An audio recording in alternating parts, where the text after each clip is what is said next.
Bismillahirrahmanirrahim. Assalamualaikum warahmatullahi wabarakatuh. Kami dari kelompok 7 akan mempresentasikan hasil kerja kami yang berjudul Pendekatan-pendekatan konseling karir.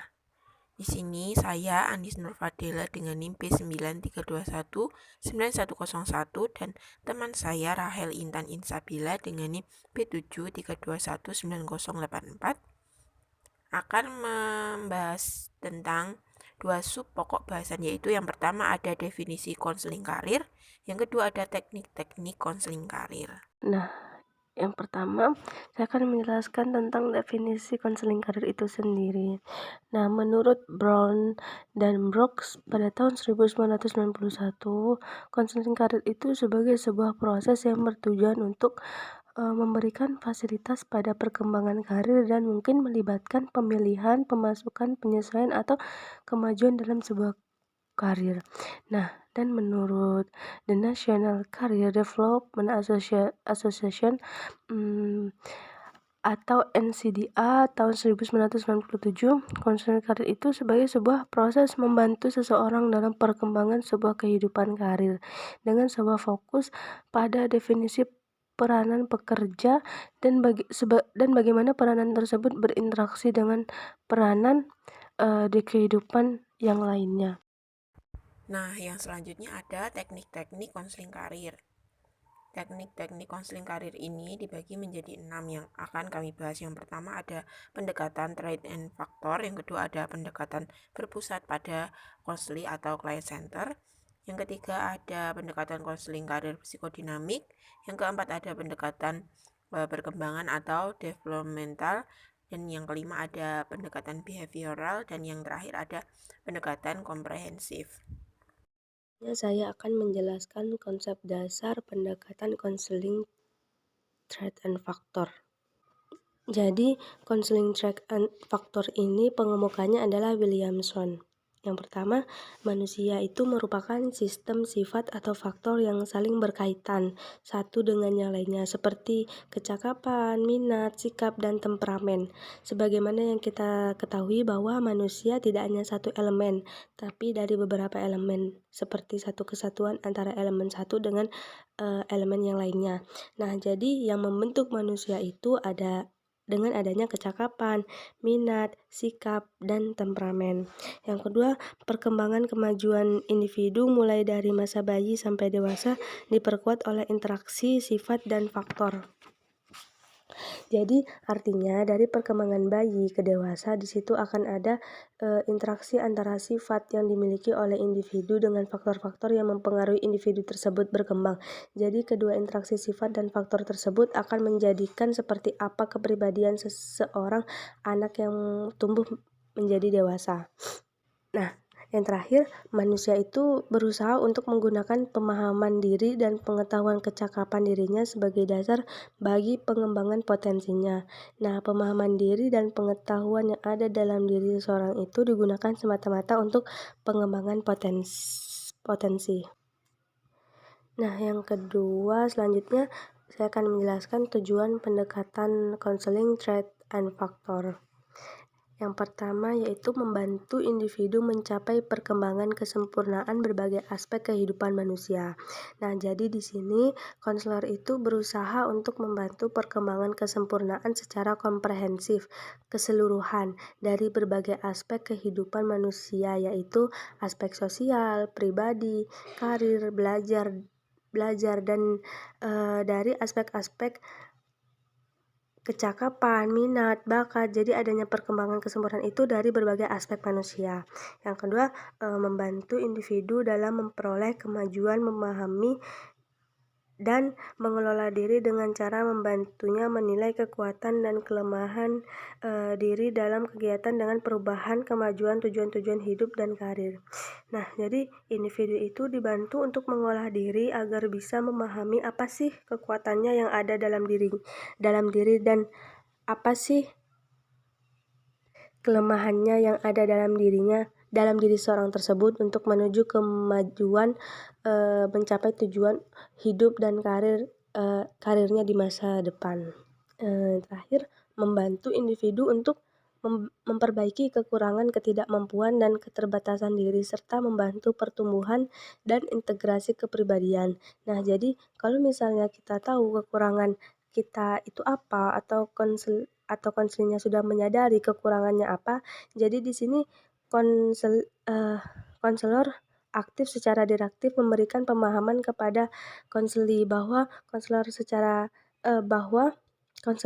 direktif menyadarkan konseli bahwa dengan kekurangannya tersebut bisa melakukan latihan-latihan di mana caranya untuk bisa mengurangi kekurangannya tersebut dijadikan sebagai bentuk latihan cara belajar agar dia bisa menghilangkan kekurangannya. Selanjutnya, yang terakhir yaitu proses konseling pendekatan threat and factor. Nah, jadi di sini yang pertama ada analisis. Nah, analisis ini merupakan tahapan kegiatan pengumpulan informasi dan data mengenai klien.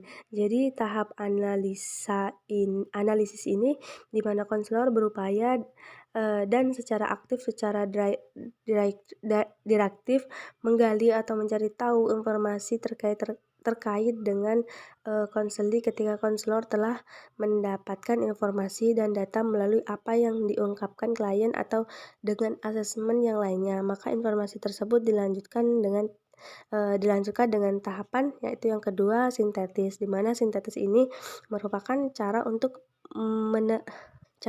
merangkum dan mengatur data dan hasil analisis yang sedemikian rupa sehingga menunjukkan bakat klien, kelemahan dan kekuatan serta kemampuan penyesuaian diri. Artinya dari hasil analisis ini data-datanya itu dikelompokkan. Setelah dikelompokkan akan memberikan ciri-ciri menunjukkan apa sih bakat klien itu dan apa sih kelemahannya atau kelebihannya atau serta kemampuan penyesuaian dirinya itu seperti apa. Nah, yang ketiga ada diagnosis.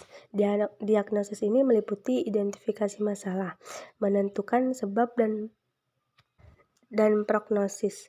Nah, dari diagnosis ini kita kan sudah mengelompokkan data dari sintesis tadi. Nah, identifikasi ini masalahnya setelah diidentifikasi masalahnya apa aja kita cari tahu sebabnya kenapa muncul masalah tersebut. Kemudian setelah itu kita tahu penyebabnya apa aja, maka kita lakukan prognosis. Nah, prognosis adalah kemungkinan bantuan yang dapat diberikan kepada konseli. Nah, kemungkinan ini juga berkaitan dengan setelah diambilnya keputusan kemungkinan dari solusi masalah yang diambil nanti. Apa sih resiko yang akan muncul dari tindakan atau dari ketentuan prognosis bantuan yang sudah ditetapkan? Dan selanjutnya kan konselor melakukan konseling, lalu dilanjutkan dengan tindak lanjut. Nah, selanjutnya saya akan membahas tentang pendekatan yang berpusat pada konseli atau client-centered. Nah, client-centered ini pengemukaannya adalah Carl Rogers. Nah, konsep dasar dari pendekatan yang berpusat pada konseli atau client-centered ini yaitu pada dasarnya manusia itu memiliki kesadaran atas dirinya sendiri serta memiliki sifat positif, konstruktif, dan kooperatif dengan dirinya maupun orang lain. Nah, jadi ini mengasumsikan bahwa dari pendekatan client-centered ini manusia itu memiliki sadar atas dirinya dan memiliki sifat yang positif sehingga dari sifat positif itu manusia bisa konstruktif membangun dirinya secara penuh, berpotensi penuh menjalin kooperatif dengan dirinya atau dengan orang lain. Artinya mampu menjadi dirinya sendiri dengan berhubungan kepada orang lain dan kepada dirinya sendiri. Tujuan dari pendekatan konseling client-centered ini adalah yaitu membina kepribadian klien secara integral, berdiri sendiri dan mempunyai kemampuan untuk memecahkan masalah sendiri. Nah, jadi tujuan pendekatan konseling client-centered ini untuk menjadikan seseorang itu seorang klien itu humanis, melihat seorang klien itu sebagai seorang manusia yang memiliki potensi. Jadi ketika dirinya menganggap bahwa dirinya seorang yang memiliki potensi, maka secara kepribadian klien dapat ditingkatkan secara keseluruhan, secara integrasi. Nah, artinya perilakunya, sikapnya, caranya berpikir bisa secara integrasi ditumbuhkan dengan potensi yang dimiliki oleh dirinya. Sehingga sesuatu yang dibangun itu menjadi positif. Dari perilaku tersebut diharapkan tujuannya adalah bisa memecahkan masalah yang dihadapinya dengan berbagai situasi yang membuat dirinya itu memiliki gangguan, baik itu yang mengganggu kehidupannya, emosinya, sehingga ia dapat memecahkannya dengan cara yang dapat mengoptimalkan kemampuannya secara integral. Nah, selanjutnya proses konseling, pendekatan dari client centered ini adalah dengan menggunakan, diagnosa, proses, dan hasil. Nah, selanjutnya saya akan menjelaskan tentang pendekatan konseling karir psikodinamik. Nah, teori psikodinamika ini ditemukan oleh Sigmund Freud pada tahun 1856 sampai 1939. Nah, teori psikodinamika ini adalah teori yang berusaha untuk menjelaskan hakikat dan perkembangan kepribadian seseorang. Nah, teori ini didasarkan pada asumsi bahwa perilaku berasal dari gerakan dan interaksi dalam pikiran manusia. Kemudian, pikiran merangsang perilaku dan keduanya saling mempengaruhi dan dipengaruhi oleh lingkungan sosialnya. Nah, konsep dasar dari konseling karir psikodinamik ini merupakan suatu pendekatan yang dilakukan oleh konselor untuk membantu konseli dalam pemilihan dan pembuatan keputusan karir dengan menggunakan metode penyembuhan yang lebih bersifat psikologis atau psikis daripada dengan cara-cara fisik. Nah, tujuan konseling karir atau psikodinamika karir ini dalam konseling karir yaitu memfasilitasi pada pilihan dan implementasi pekerjaan dalam kehidupan seorang. Bila orang tersebut memilih suatu pekerjaan atau karir, maka orang tersebut sebenarnya memilih suatu rangkaian hal-hal selain dari isi dan tugas-tugas pekerjaan untuk dilaksanakan. Jadi, maka sebelum konselor menentukan karir seseorang untuk bekerja, maka penting seorang konselor itu untuk melakukan konseling terlebih dahulu terhadap klien, karena apabila klien menepati pekerjaan itu, maka klien itu harus mau melakukan pekerjaan dan tugas-tugas dalam tempat kerja tersebut dan harus mampu melakukannya. Nah, metode psikodinamika karir. Nah, metode dalam pendekatan ini sebagai refleksi dari pendekatan rasionalistik dan kognitif. Teknik yang digunakan adalah wawancara, prosedur interpretasi tes, dan menggunakan informasi pekerjaan yang selanjutnya akan disusun untuk membantu menyelesaikan masalah konseli dan membantu membuat keputusan karir. Selanjutnya yaitu ada pendekatan konseling karir perkembangan. Nah, konseling karir perkembangan menekankan pada hubungan kematangan karir seseorang dengan masalah pembuatan keputusan suatu tindakan yang disampaikan konseli dalam konseling karir. Nah, pendekatan perkembangan ini beranggapan bahwa perkembangan manusia yang alamiah termasuk beberapa tahapan umum dan tugas pengenalan sebagai besar individual ketika mereka mengalami perkembangan dari masa anak-anak menuju dewasa. Nah, ini berpusat pada beberapa konsep diri yang positif dan pengakuan konsep diri seseorang yang dibangun kembali melalui pengalaman dan pendidikan ini. Nah, ini selanjutnya menggali perasaan, ide, dan perilaku yang berhubungan erat dengan mereka.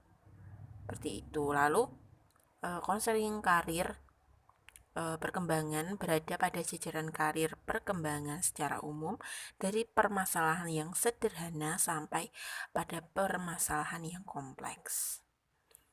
Lalu masuk pembahasan yang pertama. Selanjutnya itu model dalam konseling karir perkembangan.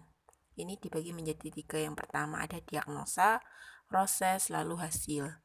Nah, pada diagnosa ini super lebih menggunakan kata appraisal daripada kata diagnosis. Nah, super menggambarkan 3 tipe yang berfokus pada potensi masalah konseling, yaitu yang pertama penilaian masalah, yang kedua penilaian pribadi, yang ketiga penilaian prognostik, dengan catatan konseling harus aktif dalam proses penilaian tersebut. Selanjutnya proses. Nah, proses ini sasaran jangka pendek adalah membantu konseling untuk mengembangkan karirnya. Nah, sedangkan super menyebutkan sasaran yang lebih luas, membantu konseling menyesuaikan dirinya. Lalu ada hasil. Nah, kemajuan dari proses perkembangan karir dimulai dari orientasi dan kesiapan konseling untuk memilih karir sampai pembuatan keputusan penguji realistis. Nah, konselor memulai konseling pada tahap kemajuan yang dicapai oleh klien. Pembahasan selanjutnya yaitu metode. Nah, metode ini juga terbagi menjadi 3, teman-teman. Yang pertama ada teknik wawancara, yang kedua ada interpretasi data, dan yang ketiga ada informasi pekerjaan. Nah, pada teknik wawancara ini menurut super yang berhubungan dengan perubahan pendekatan dalam respon secara langsung isi pernyataan oleh konseling dan yang secara tidak langsung untuk mengekspresikan perasaan konseling tersebut. Lalu yang kedua ada interpretasi data. Nah, apa sih itu maksudnya? Interpretasi data itu informasi yang tepat dalam menggambarkan contoh karir dalam membedakan jabatan. Nah, menurut super ini ada 6 pola yang menggambarkan pola karir yang dibutuhkan untuk pendekatan ini. Lalu yang terakhir ada informasi pekerjaan. Tujuannya untuk memaksimalkan nilai tes dalam membuat keputusan dengan mengadministrasikan secara berbeda dengan melibatkan konseling dalam setiap fase proses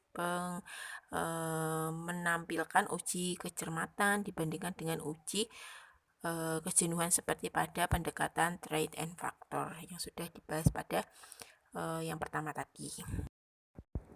Selanjutnya ada pendekatan konseling karir behavioral. Nah, pendekatan behavioral itu apa sih? Nah, pendekatan behavioral adalah pendekatan yang menekankan pada dimensi pada kognitif individu dan menawarkan berbagai metode yang berorientasi pada tindakan atau action oriented untuk membantu mengambil langkah yang jelas dalam mengubah tingkah laku. Nah, menurut Baraja, pendekatan behavioral ini memandang bahwa masalah yang dihadapi individu dikarenakan individu salah dalam membuat keputusan atau mengambil sikap untuk melakukan suatu tindakan. Nah, oleh karena itu pendekatan ini atau pendekatan perilaku ini di dalam konselingnya menekankan pada perilaku yang spesifik, yaitu perilaku yang memang berbenturan atau berlawanan dengan lingkungan dan diri klien. Lalu pada model ini juga terbagi menjadi 3. Yang pertama ada diagnosa, yang kedua ada proses, dan ada hasil. Diagnosa ini Goodstein dalam pendekatan behavioral teoritisnya menghubungkan peran sentral kecemasan dengan masalah pilihan karir dalam proses diagnosis. Nah, sedangkan Gumbrot dan Ternesen lebih berfokus pada analisis perilaku identifikasi masalah dalam mengspesifikkan tujuan konseling. Pada pendekatan behavioral pragmatis ini mereka memusatkan perhatian pada kecemasan atau diagnosis. Selanjutnya ada proses. Nah, menurut Goodstein, proses diselingi dengan etiologi permasalahan konseling, yaitu kecemasan yang mendahului proses konseling yang memerlukan pembelajaran instrumental. Secara kecemasan berikutnya diperlukan ada proses konseling selanjutnya. Jadi berkelangsungan atau berkelanjutan seperti itu. Lalu yang terakhir ada hasil. Nah, hasil dari pendekatan teori behavioral ini, behavior Goodstein ini adalah yang pertama ada menghilangkan kecemasan pendahulu dan kecemasan yang muncul kemudian. Yang kedua, pemerolehan keterampilan dalam pembuatan keputusan hasil dari pendekatan behavioral, pragmatis, Crumbots, dan Theoretions adalah memperoleh keterampilan mengubah perilaku salah sesuai atau belajar proses pembuatan keputusan dan mencegah timbulnya masalah. Lalu selanjutnya metode. Metode ini juga terbagi menjadi 3. Yang pertama teknik wawancara, yang kedua ada interpretasi data, dan yang ketiga ada informasi pekerjaan. Pada teknik wawancara ini, Goodstein mengajukan teknik psikoterapi untuk mengurangi kecemasan. Nah, ini sependapat dengan Crumbots dan Thoreau. Dalam pandangan pragmatisnya, mereka berpendapat bahwa konselor itu seharusnya menguatkan keinginan konseli, mendorong terjadinya proses sosial model, dan mengajarkan pembelajaran berbeda dalam memperoleh kemahiran membuat suatu keputusan. Lalu selanjutnya ada interpretasi data. Nah, penggunaan tes dalam setiap teori atau pandangan secara pragmatik hampir diabaikan sejak mereka mengukur perbedaan individual dalam hal perilaku dibanding mencerminkan interaksi antara individu dan lingkungan yang menjadi perhatian utama konselor behavioral, yaitu mengumpulkan data perilaku individu.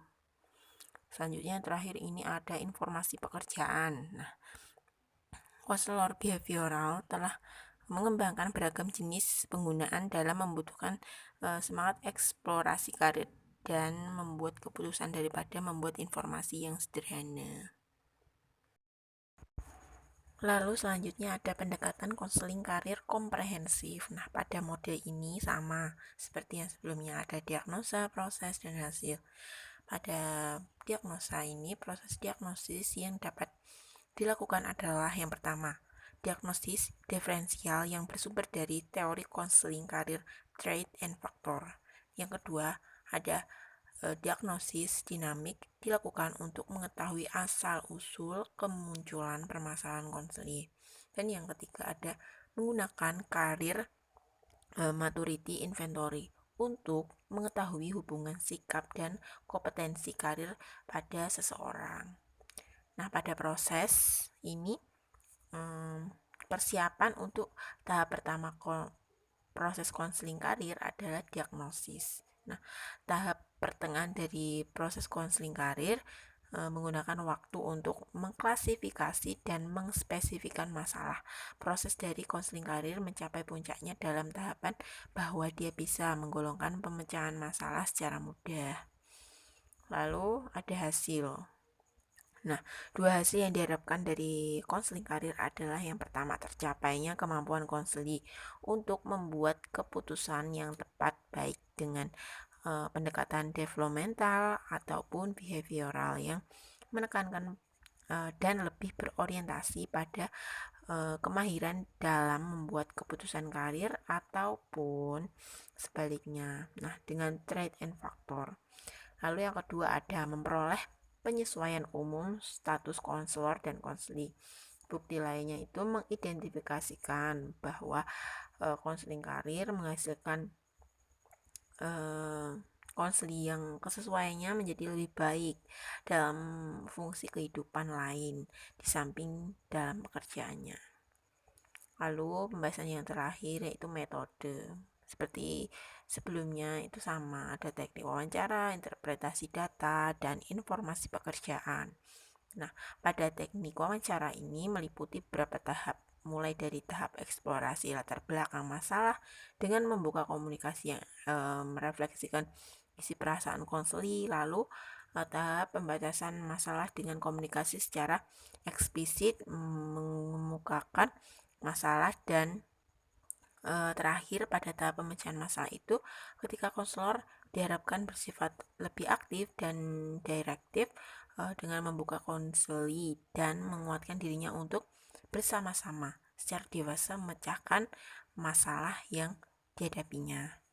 Lalu, interpretasi data. Nah, peran tes dalam konseling karir komprehensif tidak hanya dalam masalah konseptual, tetapi tes ini juga memberikan konseling karir model dan metode baru untuk menggabungkan dengan diagnosis, proses, dan hasil, sehingga sanggup membantu konseli dalam mengatasi masalah dalam pembuatan keputusan karir. Dan yang terakhir ada informasi pekerjaan. Nah, informasi pekerjaan ini telah diterbitkan dalam sejumlah yang besar, tetapi banyak konselor yang berpura-pura saja dalam memberikan informasi pekerjaan seperlunya, namun tidak bisa menyemangati konseli seperti itu. Baik, kelompok kami akan menjawab pertanyaan yang pertama. Apakah pendekatan trade and factor mempunyai korelasi dengan pendekatan SFPC? Jawabannya iya, memiliki korelasi. Kan pada pendekatan SFPC itu berfokus pada pencarian solusi untuk mengatasi masalah dan melakukan suatu perubahan untuk bisa menjadi pribadi yang berkembang. Nah, pendekatan ini konseli akan diajak untuk mencari solusi supaya mampu untuk mencapai tujuan yang diinginkan. Nah, pada konseling yang lebih pada konseling ini yang lebih tahu kan tentang diri klien adalah klien itu sendiri. Tugas dari konselor adalah menemukan potensi diri yang dimiliki klien dan melahirkan kemandirian yang sesungguhnya. Sementara dalam konseling karir track faktor ini sebaliknya seperti itu. Lalu selanjutnya ada pertanyaan, apa yang membedakan pendekatan-pendekatan yang telah dijelaskan?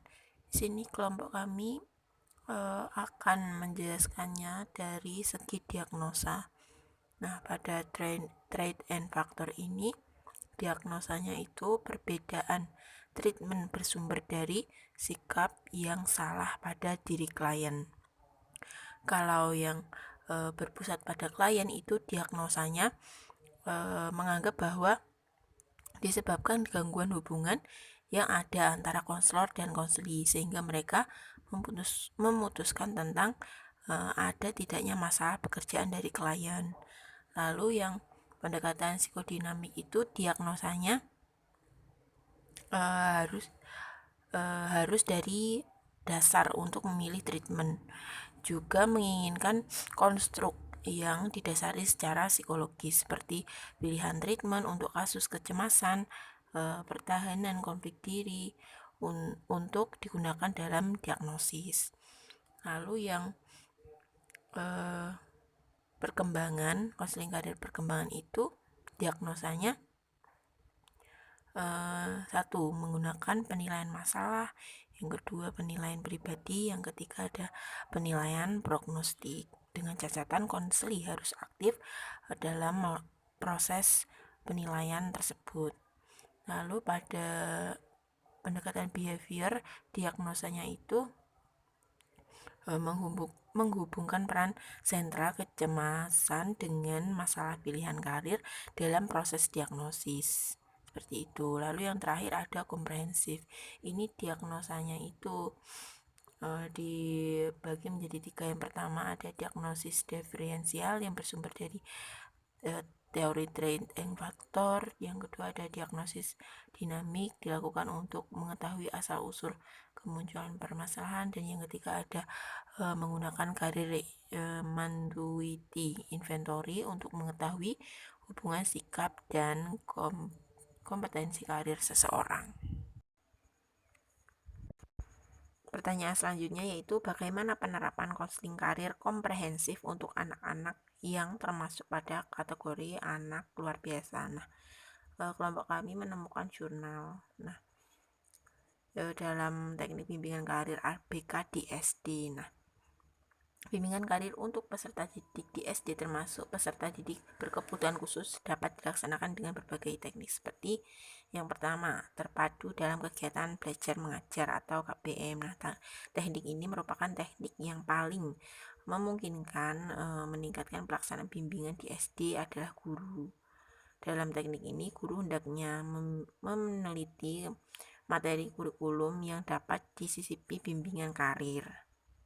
Nah, untuk memberikan gambaran lebih nyata bagaimana isi bimbingan karir dapat dipadukan dalam kegiatan belajar mengajar. Lalu selanjutnya ada paket bimbingan karir. Nah, Badan Penelitian dan Pengembangan Pendidikan dan Kebudayaan telah mengembangkan 4 buku paket bimbingan karir dan dikemas berupa modul yang masing-masing paket terdiri dari sub-topik pembahasan. Dan yang ketiga ada pengamatan. Nah, para peserta didik diajak jalan-jalan menuju suatu tempat. Nah, kemudian di sepanjang jalan mereka diminta mengadakan tentang jenis-jenis pekerjaan apa yang ditentukan. Yang keempat, bacaan. Dengan teknik bimbingan karir di SD dapat dilaksanakan dengan cara menyuruh peserta didik untuk membaca riwayat hidup orang-orang yang berhasil.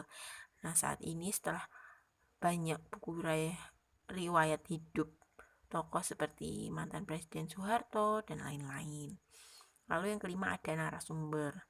Wawasan murid tentang dunia pekerjaan dapat pula diperoleh dengan mendatangkan narasumber ke sekolah untuk berdialog dengan anak-anak. Dan yang terakhir ada cerita. Nah, murid SD ini sangat suka menyenangi cerita. Oleh karena itu, guru dapat menyelesaikan bimbingan karir melalui cerita. Seperti itu. Sekian presentasi dari kelompok kami. Bila ada kurang dan lebihnya, kami mohon maaf. Wassalamualaikum warahmatullahi wabarakatuh. Terima kasih.